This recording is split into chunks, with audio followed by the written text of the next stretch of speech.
Canada is the envy of every country in the world. Canadians are as humble as we are proud. We are as industrious as we are compassionate. We are intelligent, healthy, worldly, and are a society comprised of great people from every corner of the earth. Canadians like to complain about the weather and taxes, but secretly we love our four seasons and relish in the many services that our taxes afford us. It was at this very podium that the father of universal health care, Tommy Douglas, then Premier of Saskatchewan, summed up the Canadian psyche as one that is innately compassionate and willing to share if, by doing so, it renders opportunity to equally participate in that benefit. Our speaker today is the guardian of Ontario's healthcare system. She is the Deputy Premier of Ontario and our Minister of Health and Long-Term Care. If you thought your jobs were difficult, the minister's job is to weigh the thousands of priorities that she receives daily and make it fit within her, believe it or not, limited $47 billion budget, and I might be incorrect on that number. I'd be willing to guess that there's a number of you here today that would love 2 minutes of the minister's time to tell her how to spend that money. Dr. Deb Matthews is a remarkable woman. She is someone who has been surrounded by politics from a very young age. Her father was the president of the Progressive Conservative Party of Canada. She rebelled and years later became the president of the Ontario Liberal Party and then deputy premier of the Liberal government. Dr. Deborah Matthews completed her PhD in social demography at the University of Western Ontario, where she also taught for many years. Deb Matthews is someone who brings compassion and intellect to the cabinet table. She has proven to be one of Ontario's best ministers of health. She's been a champion of children's issues and poverty issues.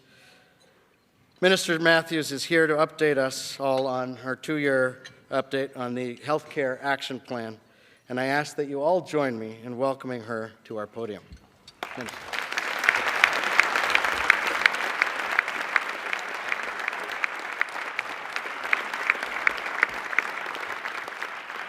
Well, thank you, Noble, and thank you to the Empire Club, and a special thank you to all of you for being here today. It's a real pleasure for me, and I have to tell you there's a whole table of my family right here, so it's great to have the support of the people I love and who love me. I'm here to,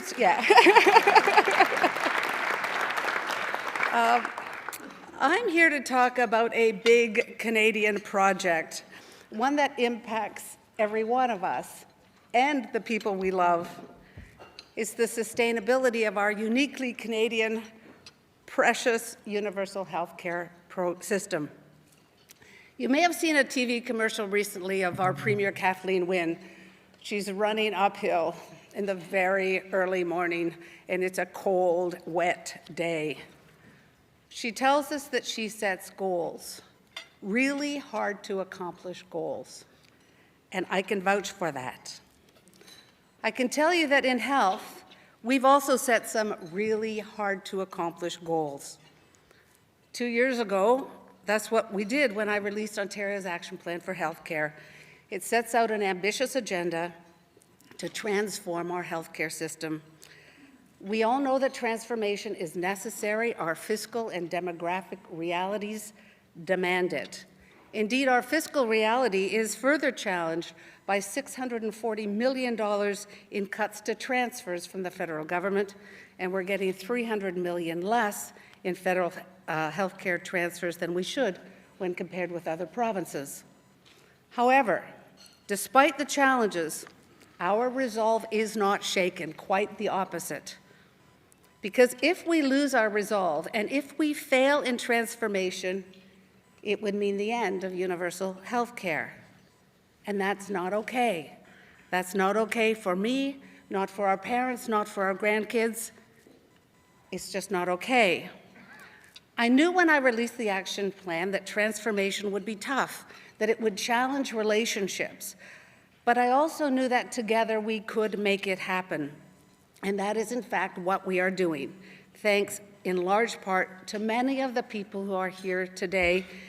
And I want to say thank you to all of you who have played a part in transformation, and an especially big thank you to former Deputy Saad Rafi, who has really made this happen.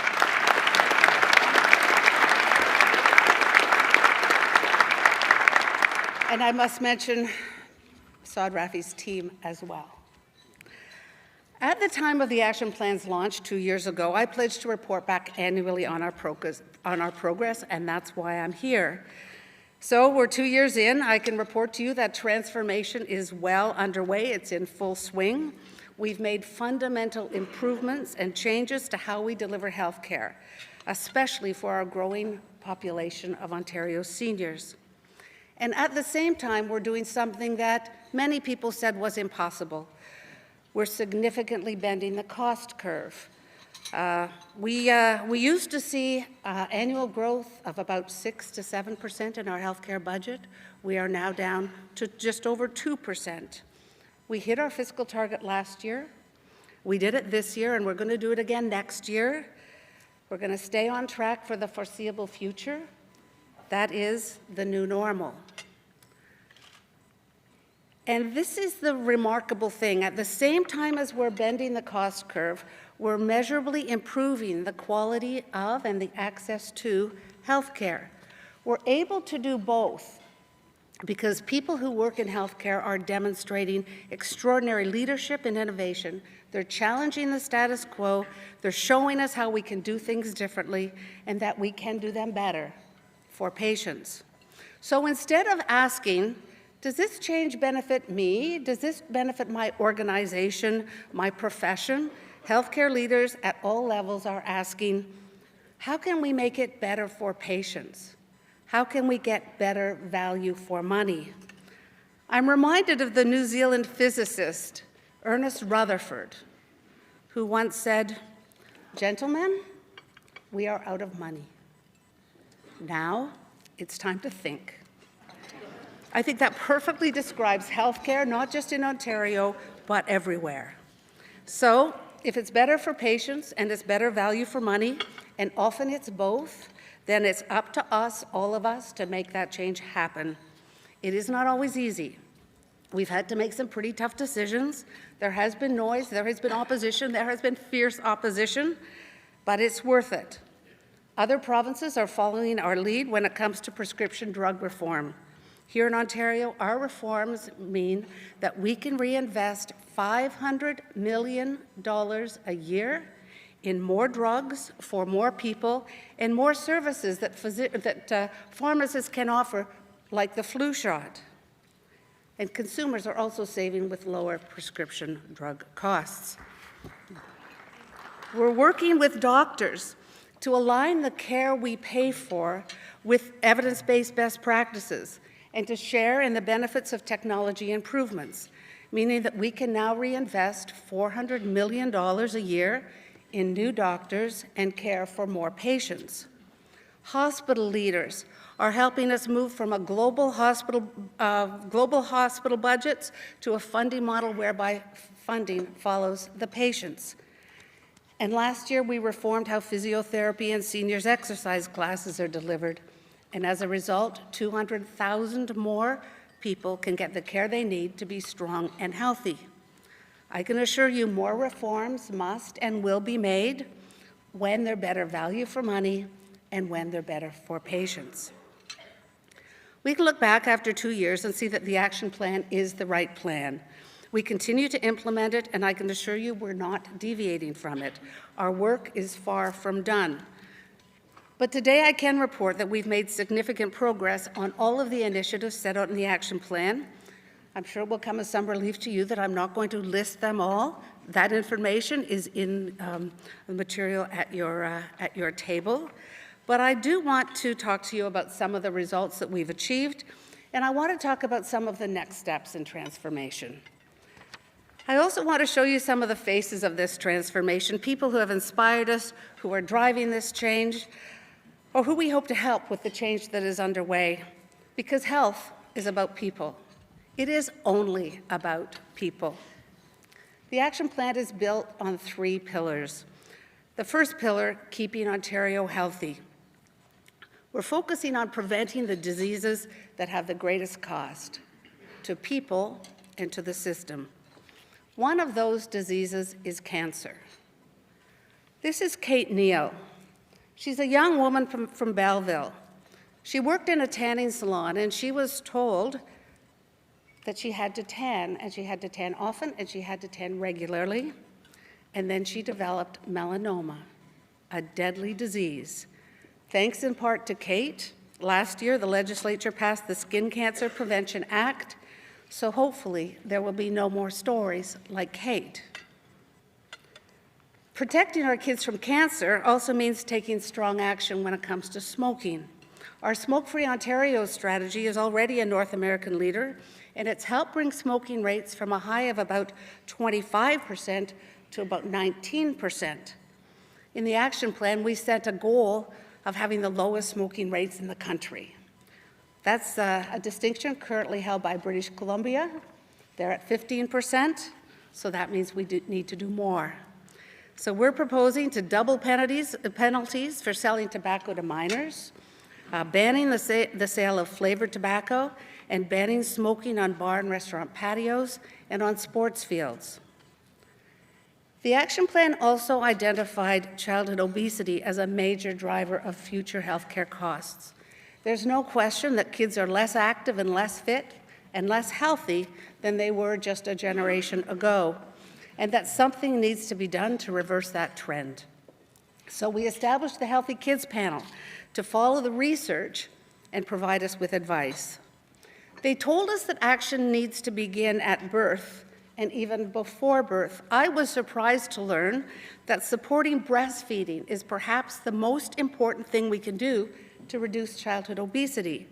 That's why we're offering every new mom access to breastfeeding supports, including 24/7 access to lactation consultants through Telehealth Ontario.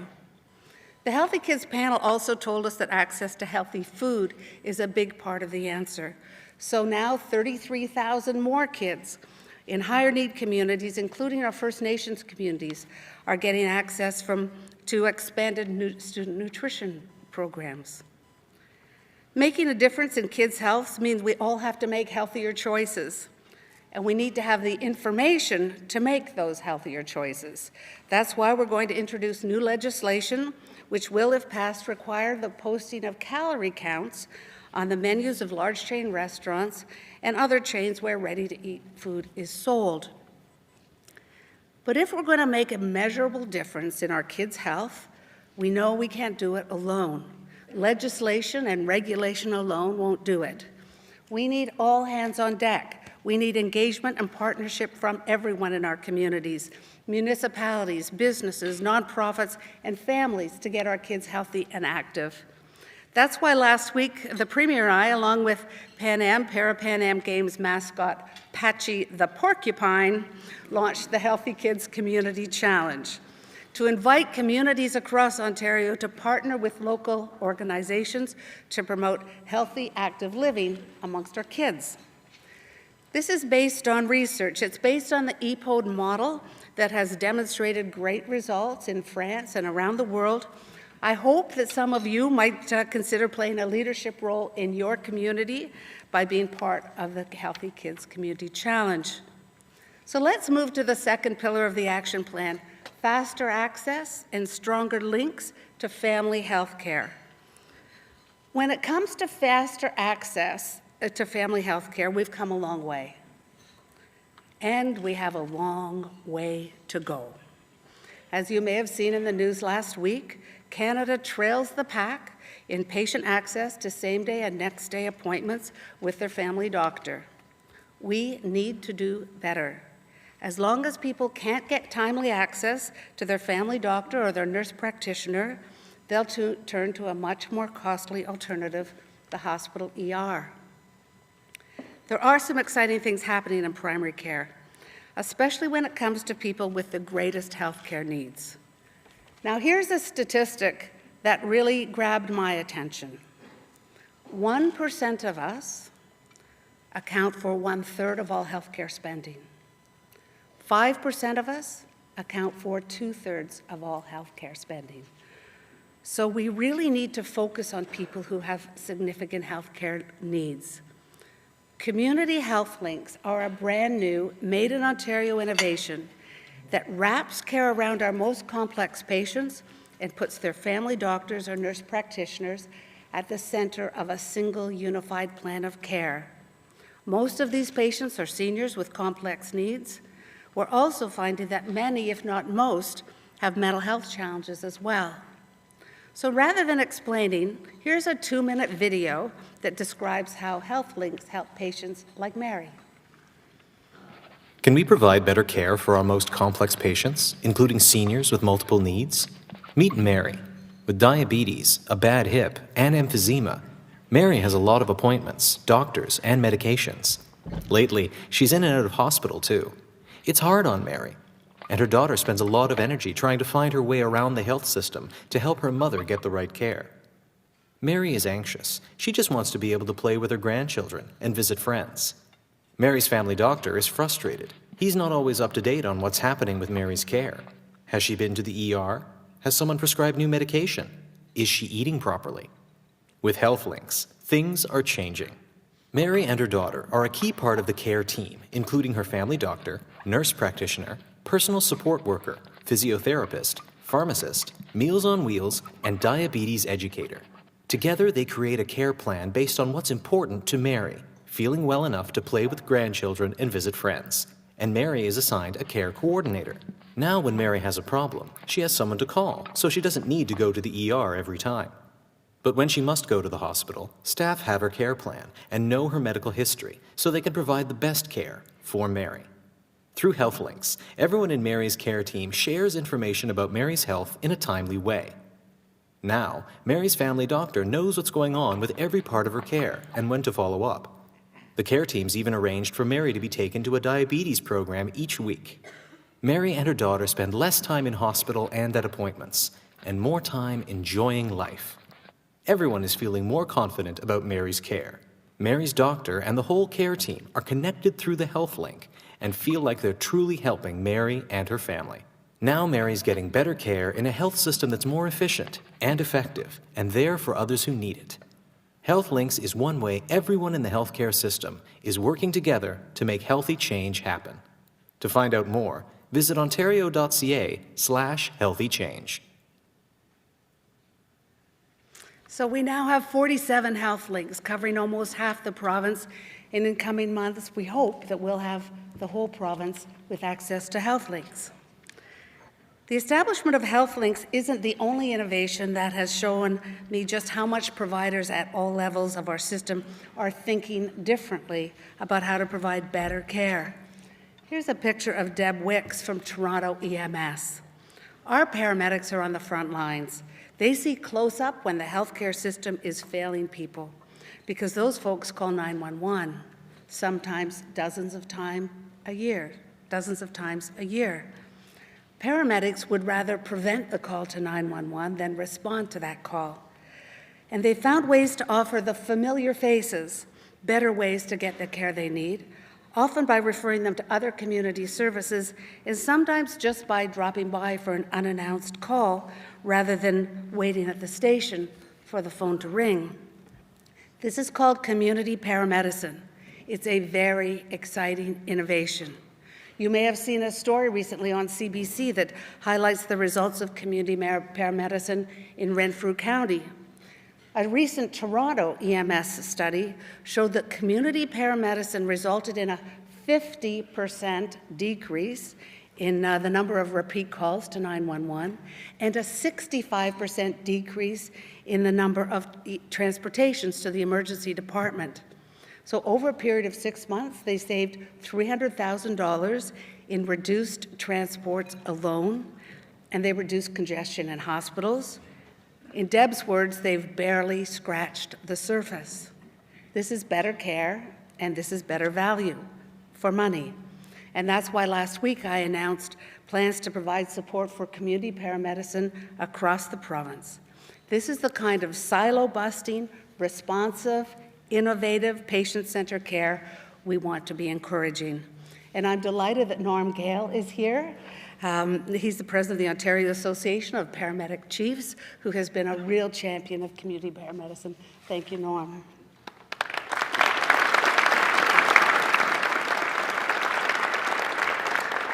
The third and final pillar of the action plan is right care, right time, right place. Getting the right care at the right time is why we've expanded scope of practice for registered nurses and registered practical nurses so they can dispense drugs in certain circumstances. And now nurse practitioners can prescribe drugs and admit or discharge patients from hospitals. And let me give you another example of the importance of getting care at the right time. This little boy is named Ethan Peters, a charmer of a little boy. His big sister, Brooklyn, died from a rare disease called SCIDS, severe combined immune deficiency syndrome. Some know it as bubble boy disease. It is deadly if it is not caught early. But if it is caught early, it can be treated successfully. So when Ethan was born, because there was a family history, he was tested for SCIDS. He tested positive. But because it was caught early, he was successfully treated with a bone marrow transplant, and now he is doing great. So now we test all newborns for SCIDS. So hopefully we won't have another tragedy like Brooklyn, who didn't get the right care at the right time. And Ontario now has the most comprehensive newborn screening program in Canada. Just 10 years ago, we tested for only 2 diseases. Today, we screen for 29. So kids can get the care they need at the right time, sometimes in time to save their life. Innovations help us support kids like Ethan. New healthcare treatments and technologies are constantly emerging, providing new ways to improve care and get better value for healthcare dollars. Ontario has a thriving, exciting life sciences industry, employing thousands of people and exporting Ontario innovation around the world. We also have an excellent healthcare system. We're determined to bring the two closer together to make sure they benefit each other, learn from each other. In short, we want to harness the potential of Ontario-made discoveries because patients will get better care faster and new jobs will be created here in Ontario. So if there are barriers to innovation, I want to know about them so we can take them down. And that's why my colleague Reza Maridi, the Minister of Research and Innovation, and I have created the Ontario Health Innovation Council. They'll provide advice on how to bring Ontario innovations to market. I think there's huge potential there. A big focus of our action plan is to get ahead of the demographic shift and reimagine how we can provide care, the best possible care, to the growing number of older Ontarians. That's why we turn to Dr. Samir Sinha to give us advice. And Dr. Sinha is with us today, thank you.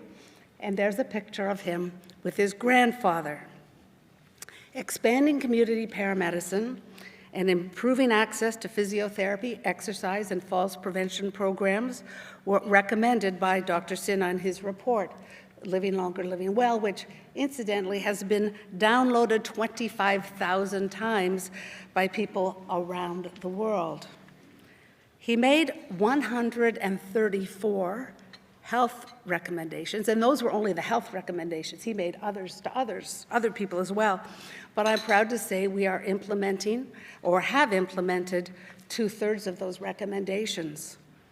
At the core of transformation and at the core of Dr. Sinha's report is the notion of a shift from care in institutions like hospitals and long-term care homes to care at home or in community settings because it's what people want and it's less costly.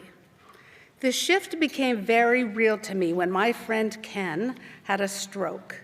He was in his 80s, a widower, active, a father to a large, closely knit family. He still lived in the 7-bedroom home in which he raised his family. After his stroke, many of his kids and his doctors wanted him to move into long-term care. But Ken had another idea. Home is where he wanted to be. Home is where he was going. He put his foot down, end of discussion. So the Southwest Community Care Access Centre went into action. Through their Homes First program, they arranged for Ken to be cared for 24/7 in his own home. He got better, he got stronger, and within weeks, he needed less and less home care. He kicked them out. He didn't need that home care, and he didn't need to be in long-term care. A year later, Ken had another stroke, and he passed away. But he lived at home where he wanted to be until the very end. Ken's story is transformation in action. And I think it's what we all want for ourselves. And it also has ripple benefits throughout the system. Stories like this are why Ontario's long-term care wait lists are getting shorter. It's why there are fewer hospital beds being occupied by people who could be better cared for elsewhere. That's better care and that's better value. Now here's a picture of Pearl. Pearl is a home care client in Kingston. Like Ken, she wants to stay at home as long as possible. Ken and Pearl are why we're holding the line in other areas of our healthcare budget, so we can invest any scarce new dollars to support our seniors at home. Last year, we allocated $260 million, by far our biggest new investment in the home and community sector. It means we've been able to expand access to home care to 76,000 more seniors, and we've expanded community support services like Meals on Wheels. We're caring for more people in supportive housing and in day programs, and we're supporting dedicated caregivers through respite programs. But there's a big problem we must address in order to have high-quality home and community care for our parents and for our grandparents and for us when our time comes. Here's Juliet. Juliet is a personal support worker in Milton. I spent a morning job shadowing her. Personal support workers, PSWs, in the home and community sector are at the front line of our healthcare system. They are the people who deliver care to the most vulnerable in their own homes. They are the very foundation of our transformation efforts. Make no mistake about it, without home care PSWs, we cannot continue with our transformation agenda. We might not even be able to sustain the progress that we've made. Last week, the Premier and I met with a group of PSWs who work in the home care sector. They told us about the patients they care for and how much those patients mean to them. These PSWs told us about the lengths they go to make sure the people they care for are getting the care that they need. But they also told us that they're struggling. In that meeting, I met Rachel, a 28-year-old woman who loves her work as a home care PSW. Last year, she made $16,000. No benefits, no guaranteed hours. That's why she still lives at home with her parents. Rachel told me she'd make more money working at Tim Hortons, and she'd make a lot more as a PSW in long-term care or in a hospital. But she wants to build her career as a home care PSW, and we need her to. But she'd like to have her own place one day. I don't think that's too much to ask. And the system is struggling too, because each and every year, there's about a 60% turnover of PSWs in the home care sector. 60% leave for other opportunities, better paying opportunities. That's highly disruptive for patients, as their caregiver is constantly changing. Clearly, there's something wrong. If we are to do better by our patients who need home care, we need to do better for the PSWs who are caring for them. In coming weeks, I'll be speaking more about this. We will build on our home care PSW recruitment and retention strategy, including better supports for our PSWs. To tackle a challenge this significant will take time. It won't happen overnight, especially in the face of a tight health budget and growing demands for care. But we need to address it as the urgent priority that it is. From the start, our action plan has been obsessively patient-focused. But if we are to keep making progress, it's not good enough to just ask ourselves, is this change better for patients? we need to ask patients, because the system is their system. It's there for them, not to mention they're paying for it. Meaningful patient engagement improves quality of care, improves patient satisfaction, and is cost-effective.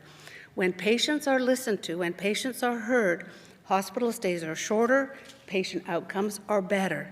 Let me give you one example. The Toronto CCAC has introduced a new approach to home care. When a PSW enters a client's home, they no longer use a list of predetermined tasks that they're required to do. Rather, they ask the client, "What are your top needs for today?" They started doing this because they've listened to patients, and as a result, outcomes are better. And this is an approach that's moving to other CCACs. This is just one of many examples across Ontario that show how we're moving from a system where we provide care for patients to a system that provides care with patients, and most importantly, that we're listening to and learning from patients. That's why, working with our partners, including, most importantly, patients, we will embed meaningful patient engagement in the healthcare system through the Excellent Care for All Act. One of the most beautiful things about a focus on patient engagement and acting on their feedback is that people are happier with the care they receive. It leads to fewer complaints. But complaints do happen. We have a large and complex healthcare system. It doesn't always work perfectly for everyone. We need to think of complaints as opportunities to improve quality. So just as we set standards now for hand washing and infection control, we're going to set standards when it comes to patient relations. That means hearing complaints in a clear, structured, and consistent way right across the healthcare system and responding to those complaints in a respectful way. Patients also need to know that they can turn to a third-party patient advocate when all local complaint resolution processes have been exhausted. Someone who will advocate on their behalf to facilitate and help resolve complaints and concerns as they arise, and also drive system-wide quality improvements. So we will establish a new patient advocate after engaging with providers and patients alike on the best way forward. So, ladies and gentlemen, we have a plan. Transformation is well underway. Patients are benefiting. We're on the right track, and we're going to keep going. We're going to keep on setting really hard to accomplish goals, and just like the Premier says, we won't stop until they're done. This transformation plan will be put to the test in coming months, I expect. I'm proud to defend it. There are some who would put the sustainability of our universal healthcare system at risk by spending more than we can afford and avoiding tough decisions. Others have an agenda of across-the-board cuts that would inevitably harm the quality of patient care. What we will do is keep improving the care we deliver to the patients of Ontario, and we will keep driving better value for our precious healthcare dollars so that our treasured universal public healthcare system will be there for the patients depending on it tomorrow. It's going to be an interesting year, and I very much look forward to being back for our third annual report back on our action plan. Thank you.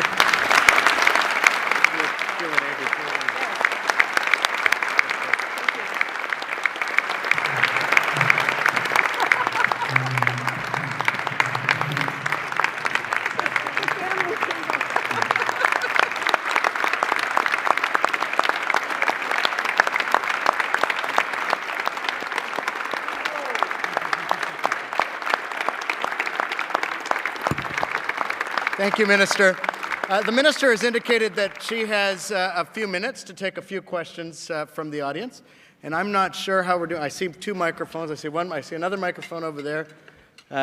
So please raise your hand, and we have a few minutes for questions. I'll get my glasses up, yes. And in the meantime, let me thank the family table for leading us in a standing ovation. If you can please state your name and the organization. Minister, thank you very much for your informative chat. My name is Ross Matt. I'm with CARP. And I know you've had discussions and concerns recently about the tragic fire at the nursing home in Quebec recently. I wonder what your response is for that in terms of dealing with those issues in Ontario. Thank you. And nobody can watch what's happened there without really taking a step back and saying, what more can we do here? We have got mandatory sprinklers in our long-term care homes and our retirement homes, but we are phasing that in. This was a decision made last May, so we are going in that direction, but we're not there yet. About 2/3 of our long-term care homes now have sprinklers, and the remaining third are set for redevelopment. So we are going to take another look and see, is there anything more we need to do to protect the very vulnerable people who live in long-term care homes. I think it's important to acknowledge that sprinklers are just one part of an overall safety plan, a fire safety plan. So last year we actually put $20 million into a fund to enhance fire safety, and I do think we all feel compelled to look back and see if there's more we can do and more quickly. Far corner of Minister. Minister Matthews, thank you for your presentation. You mentioned in your speech that looking forward, you'd like to try and ensure that we get value for our healthcare dollars and that you're not afraid to make the difficult decisions. As one of the decisions that you might be looking at making, it's not necessarily true that in order to provide a universal healthcare system, there has to be a system with only a single payer. And we all know that when the person receiving a service isn't the person who actually makes decisions about how much that service costs and which services to buy, you end up with somewhat less than ideal efficiency in the system. I wonder if you could comment on that. Sure. There are people who advocate for a two-tier healthcare system. I am not one of them. I've looked at it closely. I cannot be convinced that two-tier is better than universal. Single payer is something we're pretty proud of as Canadians, and under my watch, it will not change.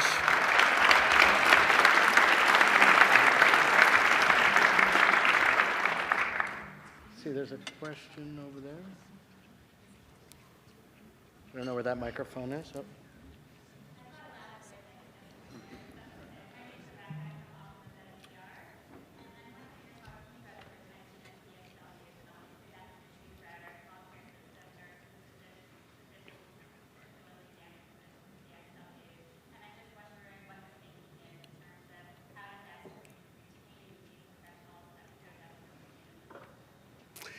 So you're absolutely right that this is an issue that is throughout our system. We've taken some pretty strong and important steps to deal with the retention issues in other parts of our healthcare system. We have not yet turned our attention to PSWs, and that's why I'm really focusing on those people who are the angels of our system, but also are the foundation of transformation. So when PSWs tell me they could make more money at Tim Hortons, I sit up and take notice. We need those PSWs. We need more people choosing PSW as a career. And so that's why we need to, as I said in my remarks, face this issue head on and deal it as the urgent issue that it is. Time for one last question. Hi, Minister. Thank you for your speech. I'm going to address the same issue of PSW. Someone beat me to that. But one of the things that we found out, I'm Chiro Apasami from HOOP, one of the things that we found out is that the reason there's so much turnover is, one of the reasons is that they don't have sufficient benefits and also the salary issue. I mean, today's newspaper showed, they want an increase to $14 from $10. How are you going to address the issue of getting PSWs to a point where they're willing to come on to work as PSWs, where they have sufficient benefits in terms of being able to work as a PSW? basically the question, how are you going to address being affordable to work as a PSW? So what I said in my remarks is that we know we have a problem. We know we have a serious problem, and we need to address it. There are lots of smart people who are looking at what do we need to do. What I can tell you is we're going to do something. Exactly what that is, we're working on right now. When I met with PSWs, the bottom line for them is they don't make enough money. So they're also, the issue of benefits, including pensions, is a real issue for them. So this is, as I said, we're going to take some time to get this right, but I do think we need to move, and we need to move quickly to begin to address the issue. Thank you. Thank you.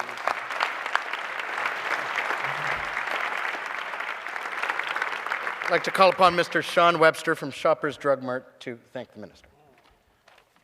Thank you.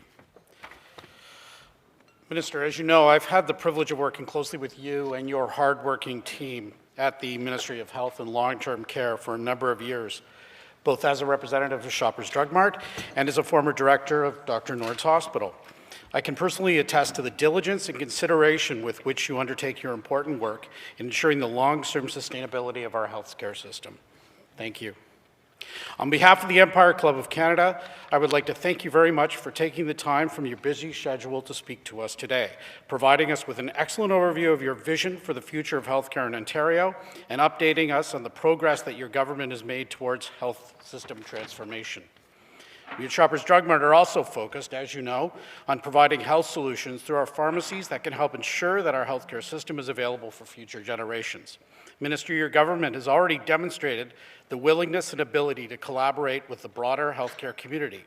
For example, providing pharmacists with the ability to provide flu shots has been a great success and has led to a significant increase in the number of Ontarians being vaccinated. This is just one example of such collaboration, and we are grateful for your leadership and vision in this respect. Again, Minister, on behalf of the Empire Club and all of us assembled here this afternoon, thank you for speaking to us.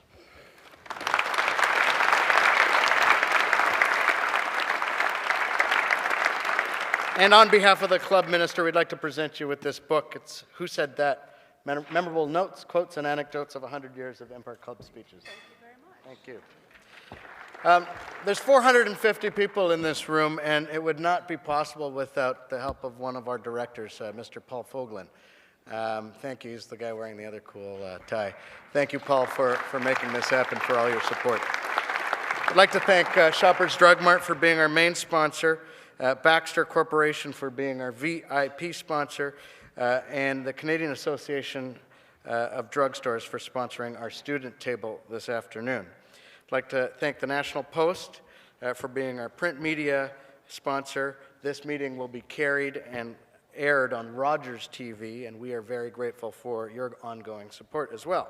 We're on Twitter, we're on Facebook, and we have a website address which is empireclub.org, where membership information is available.